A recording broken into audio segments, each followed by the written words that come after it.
आज की इस वीडियो में हम history Asian society BA programme का इंटरनल असेसमेंट के सॉल्यूशंस डिस्कस करने वाले हैं। अब स्टूडेंट्स ने हमको 34 क्वेश्चंस की पीडीएफ बनाकर भेजी है, तो एक क्वेश्चन इसमें मिसिंग होगा, वो आप लोग देख लीजिएगा। पहला क्वेश्चन हमारे पास है, which is a big temple structure? इसका आंसर है option number C, ziggurat. Next question हमारे पास है, which among the following did not signify a specific age in the history of human societies? इसका आंसर है gold age, option number C. Next question है, bronze came to be use around the? इसका answer है second millennium BCE. इसको मैं colour को change करना पड़ेगा, second millennium BCE. Question number 4 है, who use the phrase the diffusion of metallurgical knowledge to explain the advent of the bronze age? ये use करी है गॉर्डन चाइल्डिन है। नेक्स्ट क्वेश्चन है, the Egyptian king was known as? जैसे mark हुआ है आपका फारोआ। इसके बाद नेक्स्ट क्वेश्चन है, what represents the most advanced stage in the development of Neolithic in northern Mesopotamia? इसका आंसर है option number B, हलाफियान। Next question है, choose the correct order of cultural development in the region of southern Mesopotamia? इसका answer है option number D, Al Ubaid culture, Uruk culture और Jemdet Nasr culture. Next है, which culture represent the stage of advancement from pre historic to proto historic in मेटापोरिज्म? इसका answer है Uruk culture. Next question है, the term civilization is derive from? इसका answer है 16th century French term. Next question है, Egyptian civilization flourished in the river valley? इसका answer है Nile river. Next question है, मेसोपोटामियन सील्स वर? इसका answer है cylindrical. उसके बाद है हमारे पास, which among the following is not the key features of civilize society according to Claude? ये मैं प्रोनाउंस नहीं कर पा रहा हूँ, तो की फीचर कौन सी नहीं है इनमें से, वो आपको बताना है। तो इसमें आपका है एडवांस्ड ड्रेनेज सिस्टम। उसके बाद है which metal is superior over stone और bronze on account of being malleable and fusible? इसका आंसर है option number D, copper. Next question है, the pyramids were used to preserve? इसका आंसर है dead remains. उसके बाद है, name the world's earliest form of paper that was invented in Egyptians? इसका answer है ऑप्शन नंबर ए, पेपिरस।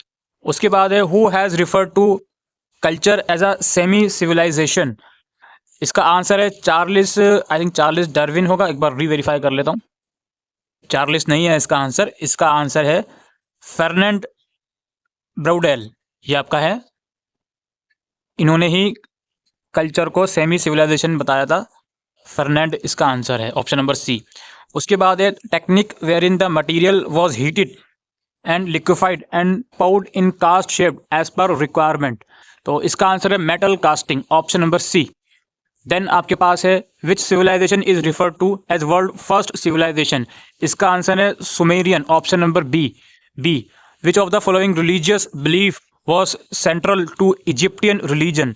इनमें से बताना है, तो इसका आंसर है फरहाज। उसके बाद है आपका, which among these is not a element of complex society? Complex society का एलिमेंट नहीं है वो आपको बताना है। वो है option number D, linear social structure. Next question है, the term civilization is closely connected with? ये है आपका सोसाइटी। उसके बाद है, who among the following refutes the conceptual hierarchy approach when discovering culture and civilisation?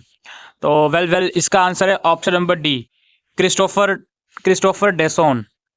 Next question है, which king unified the upper and lower Egypt? इसका answer है option number B, Menes. Next question की तरफ बढ़ते हैं, who is the author of 1923 book the philosophy of civilization? Well इसका answer है option number C, Albert Schweitzer. उसके बाद है, Edward Burnett Tylor the author of primitive culture is an? ये थे भाई एंथ्रोपोलॉजिस्ट। उसके बाद है हमारे पास, हसुना culture is located in which modern day province of Iraq? ये है आपका option number D, Nineveh. Who was the first to classify modern non-Western culture into savagery, barbarism and civilization? Option number C Louis Henry Morgan. फिर आपका है the preserve dead body in Egypt were called, ये है आपका mummies. इसमें थोड़ा सा मुझे डाउट लगता है क्योंकि ममीफाइज भी बोला जाता है इनको, बट ममीज मुझे लग रहा है। बाकी इसको एक बार रीवेरीफाई कर लीजिएगा, ठीक है। मैंने पहली बार ही आपसे बोला रीवेरीफाई करने के लिए, बाकी सब क्वेश्चन बिल्कुल 100% वेरीफाइड है और वो भी आपके स्टडी मटेरियल से। इसके बाद है which approach took into consideration the agency of prospectors travelling from the near east in search of tin and copper. इसका आंसर है ऑप्शन नंबर ए डिफ्यूजनिस्ट। उसके बाद है which of the following metal is easily available and more technologically advance than bronze. इसमें है आएगा आपका I think iron. जी हाँ, आयरन ही इसका आंसर होगा। उसके बाद है आपका was evolutionary theory did Herbert Spencer apply to human society. Well इसका आंसर मैं देख रहा हूँ, चार्ल्स डार्विन इसका आंसर है 32 का। उसके बाद है which of the following spheres did not experience a direct impact of discovery of metal technology. इसमें रिलीजियस, बाकी तीन को इफेक्ट करा था इन्होंने, रिलीजियस पर इफेक्ट नहीं करा था। उसके बाद है Egyptian sun god was called RE, इसका रहेगा। उसके बाद आपका लास्ट क्वेश्चन है which phase come third in the progressive use of technology characterized by replacement of bronze और large scale with a much commonly occurring metal. इसका answer है दोस्तों iron age, option number A. So that's it's for today's video दोस्तों, और काफ़ी easy है। एक चीज़ recommend करूंगा मैं आप लोगों को, सिर्फ इस सब्जेक्ट की बात नहीं है, आप किसी भी सब्जेक्ट का असेसमेंट देने जा रहे हो तो अपने इंटरनल असेसमेंट, तो अपने स्टडी मटेरियल को रीड आउट ज़रूर करें। उसमें भी नीचे MCQ दिए हुए होते हैं, तो उसके भी आंसर अपने पास लिख कर रख लें। Thank you.